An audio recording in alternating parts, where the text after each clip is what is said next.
भारत माता की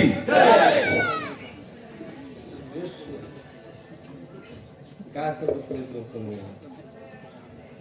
इकडेही सर्वजण आपण सर्वजण भारत मातेचे सर्वजण आहेत.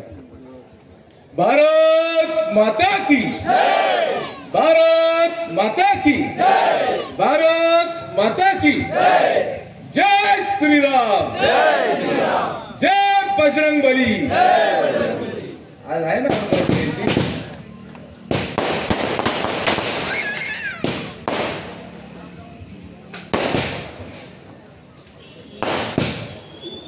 आपल्या आजच्या कार्यक्रमासाठी उपस्थित त्यांच्या प्रचारासाठी आपण आलोय ते आपल्या जिल्ह्याचे लोकप्रिय खासदार सन्माननीय सुधाकर शिंगारे साहेब व्यासपीठावर उपस्थित एक सामाजिक क्षेत्रातून यांची ओळख निर्माण केली. खऱ्या अर्थाने आपण अनेकदा सुधाकर साहेबांची त्यांची ओळख जरी असेल तरी मागच्या अनेक वर्षापासून ज्यांनी सामाजिक क्षेत्रामध्ये आरोग्य क्षेत्रामध्ये एक स्वतःची वेगळी ओळख एक ठसा ज्यांनी निर्माण केलेला ते माननीय अर्चनाताई पाटील चाकूरकर, आपल्या गावच्या प्रथम नागरिक समोंशीताई आणि आमच्या सोबत या निवडणुकीमध्ये पूर्ण ताकदीने पूर्ण वेळ ज्यांनी या ठिकाणी दिलेला आहे ते माननीय किरणजी पाटील, आमचे दगडूजी सोळंके, अशोकजी शिंदे, ममाळे सर, रोहितजी पाटील, भगवानरावजी पाटील साहेब, मनीषाताई शिंदे, उषाताई पाडे, सर्वच मी खरं तर व्यासपीठावर बसलेले आमचे गुंडेरावजी दादू साहेब काका, आमचे सोनी सेठजी कुठे गेले?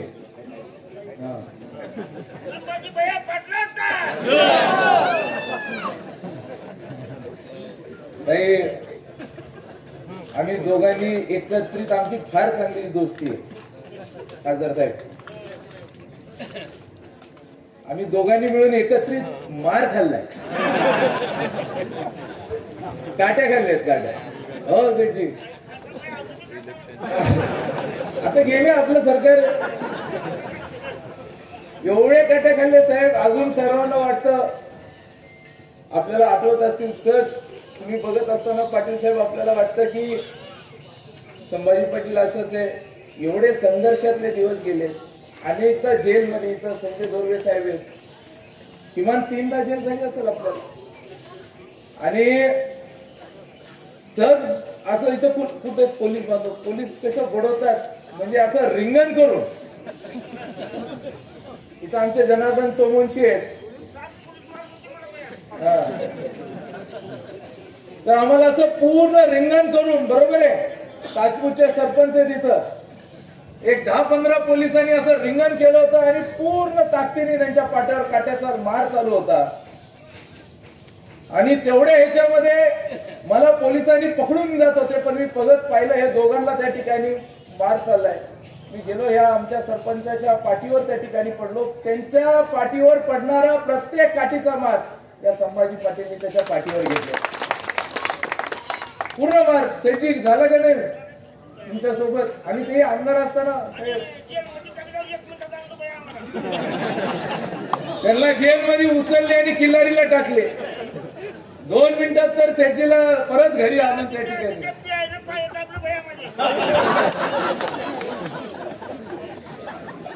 हे असं जुनं नातोय. 20-22 वर्ष झाले.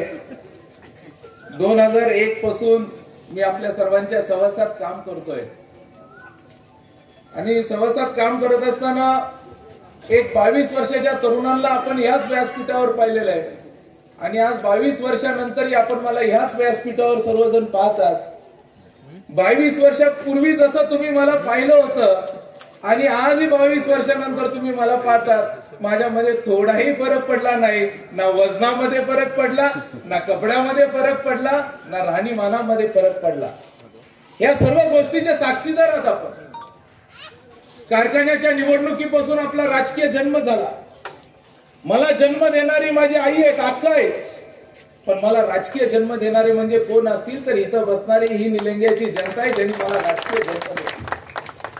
मी आई समान आपल्या सर्वांना मागच्या 22 वर्षापर्यंत आपण मला सांगत असताना विकास कामाचे काम सांगत असताना आपण सांगितले हे विकासाचे काम झाले, ते विकासाचे काम झाले. मला ह्या गोष्टीकडे अधिकच महत्व नाहीये. तुमचं आमचं जे नातं आहे एका जिव्हाळ्याचं नातं आहे. हे आईचं मुलाचं नातं असल्यासारखं आहे, आईचं वडिलांचं म्हणजे मुलाचं वडिलांचं नातं असल्यासारखं आहे, कुटुंबातलं नातं असल्यासारखं. प्रत्येक गोष्टीमध्ये, सणासुदीमध्ये, कोणत्याही कामामध्ये, संकटाच्या काळामध्ये, कोविडचं काळ आलं आपल्यावर. 5 वर्षापूर्वी कोविड सारखं संकट आपल्यावर आलं.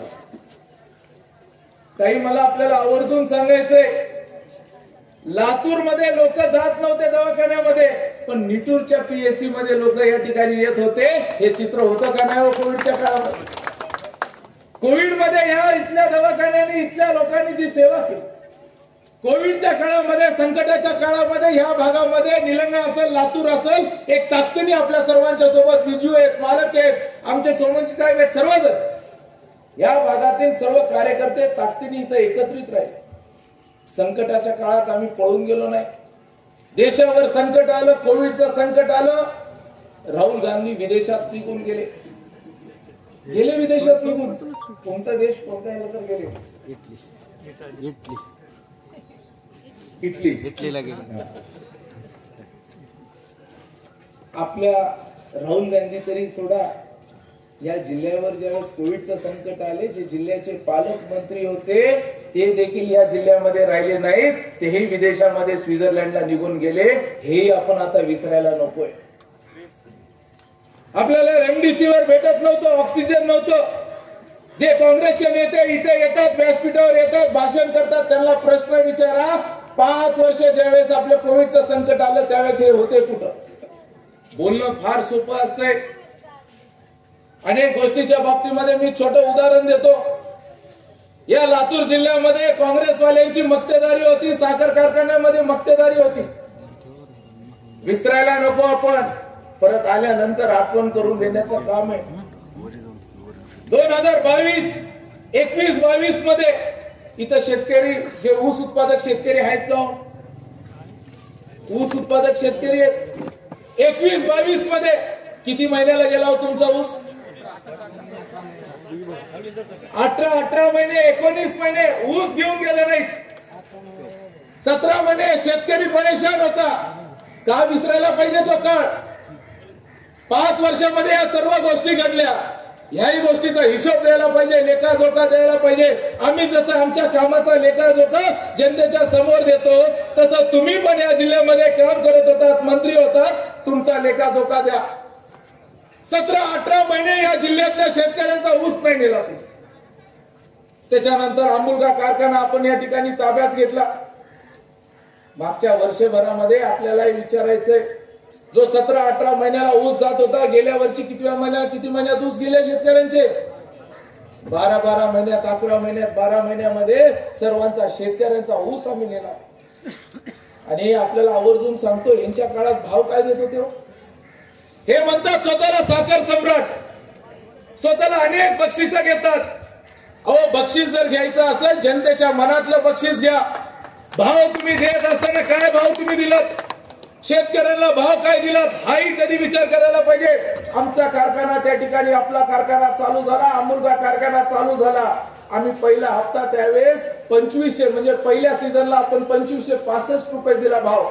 आणि यांचा मांजरा परिवार आहे, यांचा जो काही विकास परिवार 21 परिवार आहे, काय भाव दिला यांनी? किती भाव आला? 2400. बरोबर आहे. हे तर आपल्यापेक्षा आधीचे. आमचं पहिलं वर्ष होतं, पहिल्या वर्षी कारखानदारीमध्ये उतरलं, आपण त्या ठिकाणी 2565 दिला. या वर्षीचा पण भाव देत असताना आम्ही घोषणा केली. काय घोषणा केली हो? आपला एक पहिला हप्ता कितीचा होता? 2700 रुपयाचा आम्ही हप्ता घोषणा केली. अजूनही खासदार साहेब यांनी इथं भाव देत असताना यांचा हप्ता 2500चा आहे. आपला पहिला हप्ता 2700चा आहे.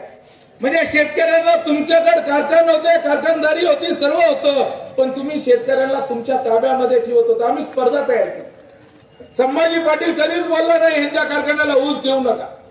संभाजी पाटील आज देखील हेच बोलतोय, जो शेतकऱ्यांना चांगला भाव देईल त्याच्या कारखान्याला तुम्ही ऊस द्या. हीच भूमिका आमची आहे. स्पर्धा व्हायला पाहिजे. स्पर्धा झाली तर फायदा कुणाचा झाला? शेतकऱ्याचा झाला. ही स्पर्धा लातूर जिल्ह्यामध्ये निर्माण केली. शेतकऱ्याला फायदा देण्याचं काम आपण तयार.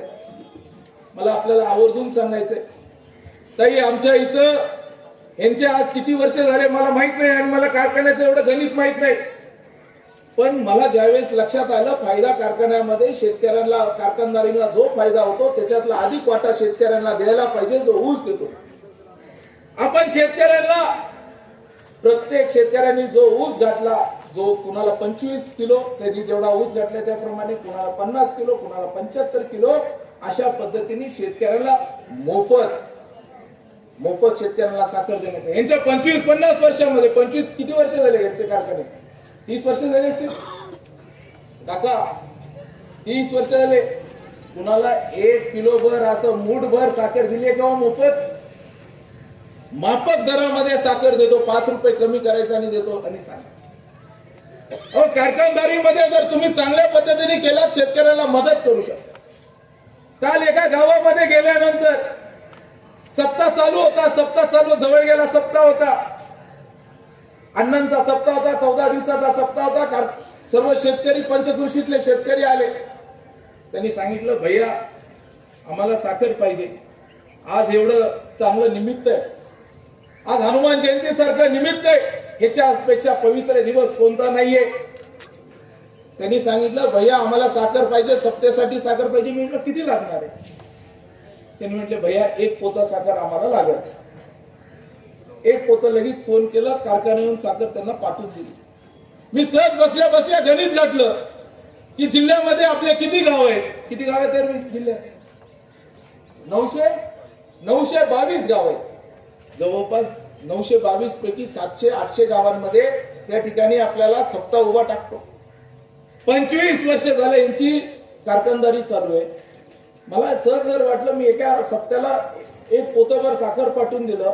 25 वर्ष झाले ह्यांना का बरं विचार आला नाही? ह्यांनी कधी कोणत्या सप्त्याला साखर आली आहे का? बरोबर आहे. त्यांना सप्ताहच माहित नाही. त्यांना वेगळे सप्ते माहिती. विदेशात आज हनुमंतरायाच्या साक्षीने आम्ही या ठिकाणी घोषणा करतो, या लातूर जिल्ह्यामध्ये ज्या ज्या गावामध्ये सप्ते उभा टाकतील त्या गावाला आपल्या साखर कारखान्यातून लागणारी साखर देण्याचं काम आम्ही येणाऱ्या काळामध्ये करणार. काय लागतं? तुमच्या सर्वांच्या आशीर्वादाने तर आहेत. तुम्ही जो आशीर्वाद दिला त्याच्यामुळे तर कारखाना चालू आहे. या वर्षी 5 लाखापेक्षा अधिक साखर आपण त्या ठिकाणी आपले साखर पोते तयार. ही भूमिका आज आपण मांडलं. लोकांना देण्याची भूमिका यायला पाहिजे, ताई वडायची भूमिका यायला नको. तुम्ही एवढ्या मेहनतीने दवाखाना उभा केला, ताकदीने दवाखाना उभा केला. लातूर जिल्ह्यामध्ये सर्वात चांगला दवाखाना जर कुणी उभा केला असेल तर ते डॉक्टर अर्चनाताई पाटील यांनी दवाखाना उभा केला. त्यांनी कधी बोलणार नाही त्यांना काय अडचण आली, त्यांना काही त्रास झाला कधी ते बोलणार नाही. त्यांच्यावर संकट काय आलं ते त्यांनी कधी सांगणार नाही. जसं आंबुलगाव शेतकरी साखर कारखाना हा निलंगेकर साहेबांनी उभा केला, तो देखील ताब्यात घेण्याचं काम या लातूरकरांनी केलं. तसं ताईने हवं हे तर मी तर विरोधातले. मी समजू शकतो की हा कारखाना घेणं मी विरोधात आहे, समजू शकतो. पण ताई तरी त्यांच्या घरातल्या होत्या, काँग्रेस पक्षाच्या होत्या, त्यांचा दवाखाना पण ताब्यात घेण्याचं काम या देशमुख मंडळींनी केलं. हे आपण लक्षात घ्यायला पाहिजे. अशा लोकांना आपण माफी देणार. आणि हे लोक येतात आमच्या गावात येतात आणि विकासाची भाषा करतात. निलंगा तालुक्यामध्ये येतात आणि विकासाची भाषा करतात. अरे तुमच्या गावाचा रस्ता, बाबळगावहून जाणारा रस्ता या संभाजी पाटील यांनी केलेला आहे, यांनी विसरायला नको. बोरीहून येणारा रस्ता तुम्हाला अजून देखील करणं झालं नाही. शिरवानपाळून येणारे लोक आता शिरवानपाळून मधल्या रस्त्याने येत नाहीत, नीटूर मोडून यावं लागतं. कारण बोरी येऊन तिथं बाबळगावचा रस्ता खराब झालेला आहे, काही येऊ शकत नाही. ज्या लोकांना हे काम करणं शक्य झालं नाही त्यांनी आम्हाला विकासाची भाषा. लातूर जिल्ह्यामध्ये तुमच्या शहरामध्ये शहर विधानसभामध्ये जे जे विकास करायचा आहे ते विकास आम्ही या ठिकाणी केलेला. तुमच्या भागातले रस्ते, लातूर शहरातले प्रमुख रस्ते तुम्ही विचारा. लातूरला आपण जातो, लातूरला जातो का नाही? लातूरला गेल्यानंतर बाजारपेठेत जावा, बाजारपेठेत गेल्यानंतर तिथल्या लोकांना विचारा, व्यापाऱ्यांना विचारा, त्या भागामध्ये झालेल्या मुतारे असतील, त्या भागामध्ये झालेले रस्ते असतील, त्यांना विचारा हे रस्ते कुणी केले. त्यांच्या समोर दोन ऑप्शन ठेवा की निलंग्याचा आमदार का लातूरचा आमदार. त्या व्यापारी तुम्हाला एकच सांगेल, अरे बाबा तुमच्या आमदारांनी आमच्या भागातले रस्ते केले, मुतारा केले, हे सगळ्या विकासाच्या गोष्टी केल्या. मग हे लोक इथे येऊन सांगणार, आमच्या भागात येणार, आमच्या गावात सांगणार. 22 वर्षाची नाळ आहे. त्याच्या आधी पूर्वी निलंगेकर साहेब होते, पण 22 वर्ष मी तुमच्या सर्वांच्या सहवासात राहील. लहानाचा मोठा मी तुमच्यामुळे झालोय. राजकारणाचा जन्म तुम्ही सर्वांनी मला दिलेला आहे, पण हा राजकारणाचा जन्म तुम्ही मला सर्वांनी दिल्यानंतर तुमच्या समोर मी कसा मोठा झालो हे पाहिले. कधी उचलो नाही, मातलो नाही, मंत्री झालो. या राज्याचा मंत्री म्हणून काम केलं. माझ्यामध्ये कुणी एखादा माणूस यावा आणि त्यांनी सांगावं, जाहीरपणे काँग्रेसच्याही माणसांनी यावं की भैयानी आम्हाला आल्यानंतर अपमानित केलं, आम्हाला बोलले नाही, भेटले नाही, नीट नाही बोलले, वाकडं वागले. घराचे दरवाजे 12 महिने खुले, येणाऱ्या प्रत्येक माणसाचा सन्मान केला जातो. माय माऊली त्या घरामध्ये आल्यानंतर अख्खा 24 तास तुमच्यासाठी असतात. अरविंद पाटील पूर्ण वेळ या ठिकाणी असतात. घरदार पूर्ण, आम्ही कोणतीही गोष्ट विचार न करता. आज जर आपण पाहिलं, आपलंच आहे, वाट पाहिलं कसं काय आलं नाही. त्यामुळे आपल्या सर्वांना विनंती आहे की येणाऱ्या काळामध्ये आपण विकासाच्या मुद्द्यावर, आणि हे करत असताना एक मजबूतीने आपल्या पाठीशी, एक साधा आपल्या इथं पूल करायचा होता. आमचे गुंडेराव काका पुलावर साहेब, इथं खासदार साहेब आहेत, त्यांनी दिल्लीमध्ये, त्यांच्याकडे मी जातो. दिल्लीमध्ये गेल्यानंतर खासदार साहेब तुम्ही खरं सांगायला पाहिजे होतं, दिल्लीतल्या प्रत्येक मंत्र्याकडे सर्वात जास्त लाड कुणाचा केला जातो? गेल्यानंतर दिल्लीतल्या, मी राज्याचं बोलतच नाही, गडकरी साहेबांकडे गेल्यानंतर गडकरी साहेबांनी आवर्जून राज्यभरामध्ये प्रत्येक विधानसभेला 5 कोटी 10 कोटी दिले. पण संभाजी पाटील त्यांच्याकडे गेल्यानंतर मला 150 कोटी रुपये 1 मिनिटामध्ये, 1 झटक्यामध्ये आपल्या भागामध्ये दिले. हा रस्ता कुणामुळे झाला? हा रस्ता, आज या रस्त्याचा फायदा झालाय का नाही आपल्याला? यांच्या काळामध्ये रस्ते बंद करायचं, अडवायचं काम, त्रास द्यायचं काम, हा रस्ता झाला.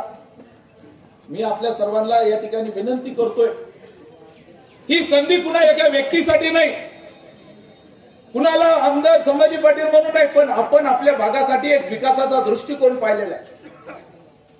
खासदार साहेब खरं सांगा बरं, अरविंद पाटलांनी आजपर्यंत मागच्या 5 वर्षामध्ये तुमच्याकडे काय मागणी केली हो? एकच फोन केला. मी तुमच्याकडे काय मागणी केली? एकच मागणी केली आहे, आमचं चाकूर रस्ता, चाकूर रोड, जे लातूर रोड स्टेशन आहे, ते आपल्याला गुलबर्ग्याची रेल्वे त्या ठिकाणी घेऊन जायची. या पलीकडे, आणि माझा जो पाठपुरावा आहे, आणि पिंक बुक मध्ये, म्हणजे ज्यावेळेस आपलं बजेट ठेवलं जात आहे, रेल्वेच्या बजेटच्या पिंक बुक मध्ये आपलं चाकूर रोड, लातूर रोड ते गुलबर्गाचं खातं त्या ठिकाणी खुलं झालंय, त्याचा सर्वे देखील या ठिकाणी झालेला आहे. मला एक सांगा, एक रस्ता झाला, आपल्याला फरक पडला का नाही? आणि उद्या चाकूर रोडहून गुलबर्ग्याला जाणारी रेल्वे येणार, शिवानपाळ मार्गे जाणार, कोणत्या गावात जाणार आहे हो? हा, मग याचा फायदा कुणाला होणार आहे? हे विकासाचा दृष्टिकोन. याच गावातून ज्यावेळेस हायवे जातोय, रेल्वे जाती, या तालुक्यातून, मतदारसंघातून जातो, हा प्रयत्न आपण करतोय. हा विकासाचा दृष्टिकोन. आम्ही विकासावर बोलतो, आम्ही आपल्याला संधी मागतो. खासदार साहेबांना आपण मतदान द्या, मी त्यांना स्वस्त बसू देणार नाही जोपर्यंत आपल्या रेल्वेचं काम. मी आज देखील मी शिवरानपाल मध्ये कधी सत्कार स्वीकारत नाही. ज्या दिवशी रेल्वेचं काम चालू होईल, खासदार साहेब तुमची इच्छा का नाही स्वागत सत्कार करायची?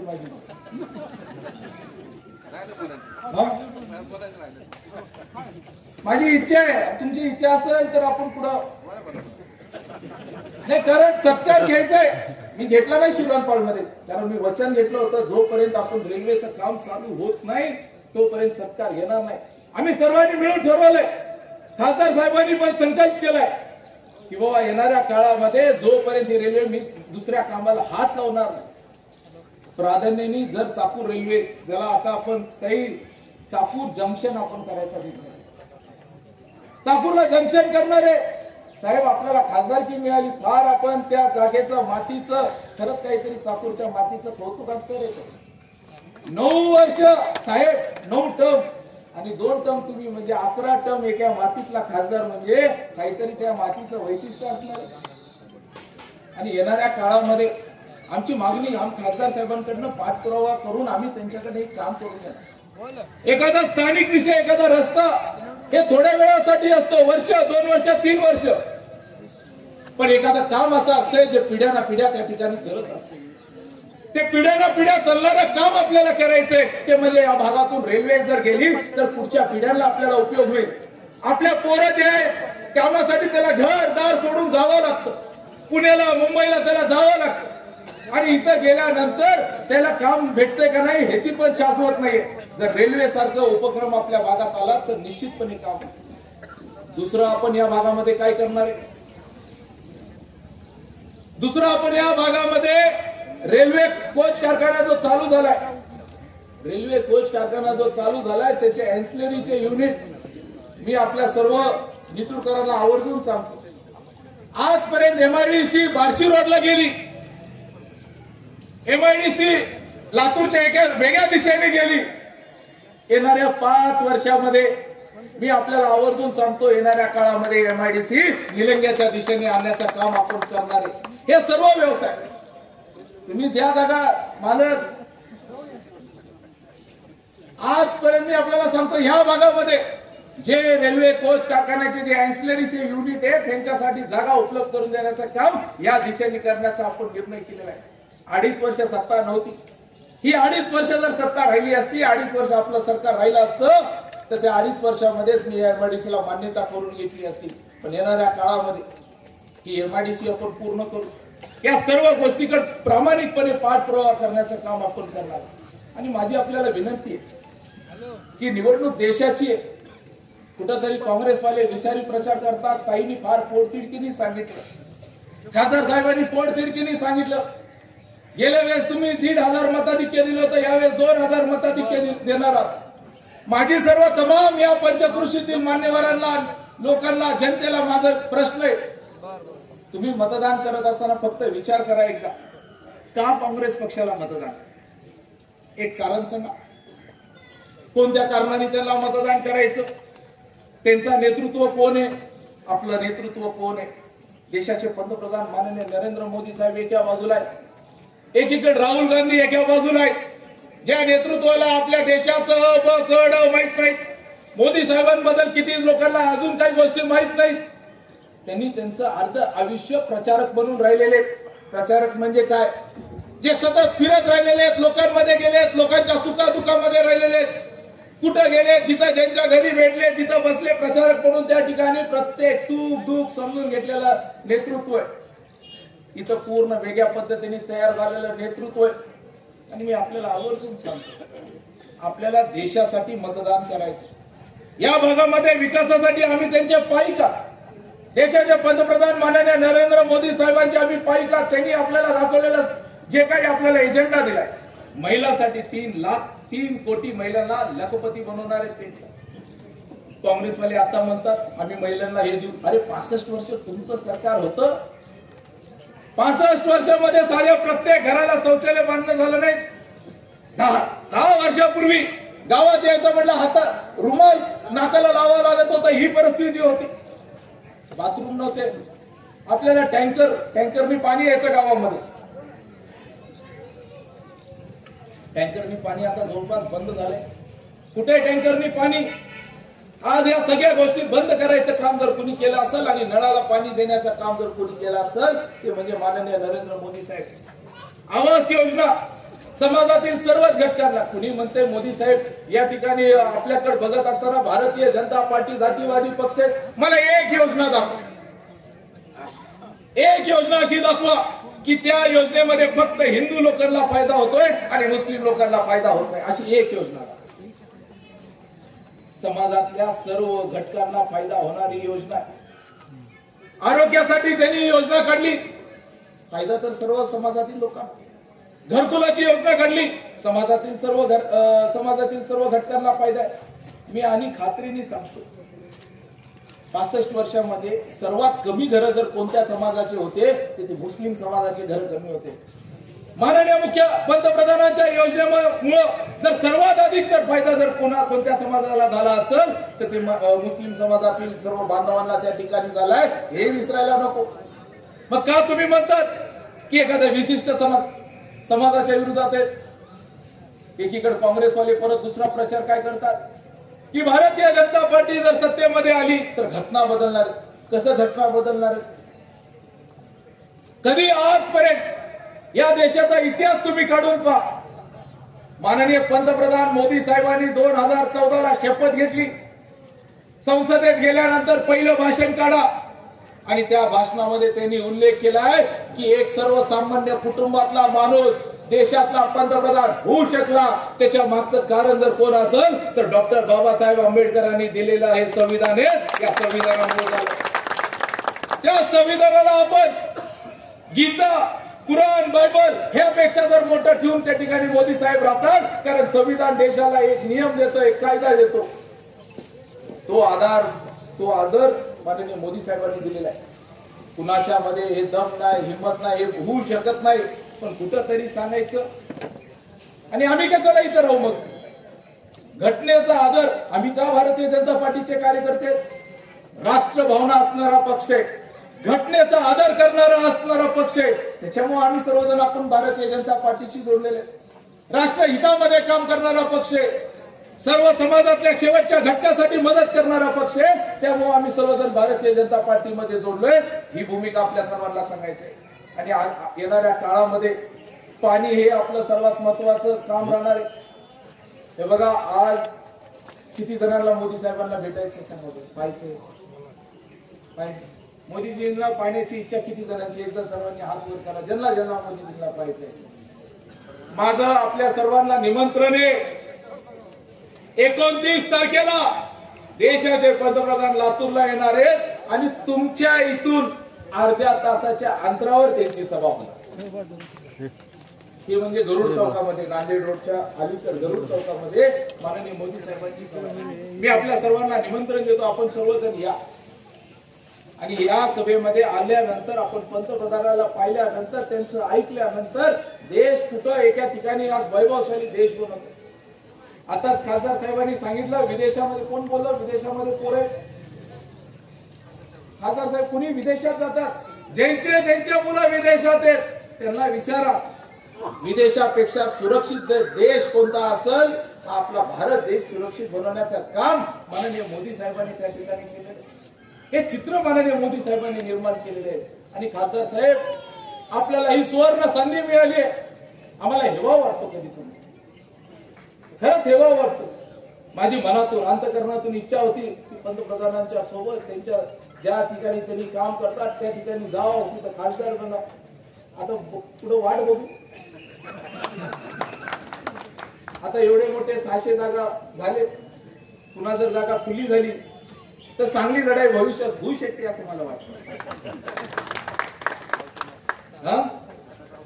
आजच अवतरण देऊ हनुमान जयंतीला. निश्चितपणे येणाऱ्या काळामध्ये आम्ही मोदी साहेबांचे पाहिजे. म्हणजे काय उभं एका विचाराने चाललो असं नाहीये. राष्ट्रभावना, राष्ट्रहित. गावामध्ये सैनिक आहेत का? गावातले सैनिक आहेत किती आहेत? चला, आमचं नाही ऐकणार, ताईंचं नाही, खासदार साहेबांचं नाही. आपलं रक्षण कोण करतो? जवान करतात का नाही? जवान आपलं रक्षण करतात का नाही? मग आपल्या जवानांनी जर तुम्हाला एक गोष्ट सांगितली तर तुम्ही आपल्या जवानाचं ऐकणार का नाही? माझी विनंती आहे, ज्यांच्या कुणा आपल्या गावातले जे जवान असतील, आपल्यापैकी अनेक जणांच्या ओळखीचे असतील. मी विजू, तुम्ही काय करा, एक तुम्ही आता तुमची ग्रामपंचायत एक वेगळा उपक्रम तुम्ही राबवा. मोबाईल घ्या, स्पीकरवर टाका, त्याला एक स्पीकर लावा, दुसरे स्पीकर जॉईन करा. आजकाल स्पीकरही मोबाईलला जॉईन करता येईल. आणि गावातला जो जवान आहे त्याला फोन लावा. तुम्ही त्या जवानाचा ऐकणार आहेत का नाही? त्याचा राजकारणाशी काय संबंध आहे का? नाही. तर तो स्पीकर फोनवर जोडा आणि गावातल्या तो जवान तिथं बॉर्डरवर जो आपल्या सर्वांचं रक्षण करते त्याला फोन लावा आणि त्याला एकच म्हणा की आम्ही निटूर मध्ये या पंचकृषीतली सर्व लोक एकत्रित बसलोय. फोन स्पीकरवर टाकलाय, फोन स्पीकरवर टाकलाय आणि 7 तारखेला आम्हाला मतदान करायचंय. तो जवान कोणत्या जातीचा आहे पातीचा आहे घेणं देणं नाहीये. तो जवान आहे, तो देशाचं रक्षण करतो. त्याला एकच माहिती आहे माझ्या देशाचं रक्षण करायचंय. त्या जवानाला फोनवर बोला की बाबा रे तुझ्या मतावर आता आम्ही सर्व गाव ठरवणार आहे, आम्हाला मतदान करायचंय. 7 तारखेला आम्ही कुणाला मतदान करू? करतात का? ज्यांना हे मान्य त्यांनी एकदा हात वर करा. जवानांचं ऐकणार का नाही आपण? एक स्पीकरवर टाका, फोन लावा, त्याला विचारा 7 तारखेला मतदान आम्ही करणार आहे, आम्ही मतदान कुणाला करायचं? तो तिथं पाकिस्तान बॉर्डरवर असल्या जवान, सियाचीनला असणारा जवान, -डिग्री मध्ये असणारा जवान, ज्यावेळेस तुम्ही त्याला फोन लावताल आणि विचारताल की 7 तारखेला मतदान कुणाला करायचंय, एकच आवाज येणार, नरेंद्र मोदी, नरेंद्र मोदी, नरेंद्र मोदी. किमान त्याचं ऐकून मतदान करा. आणि खासदार साहेब विचार करू नका जास्त.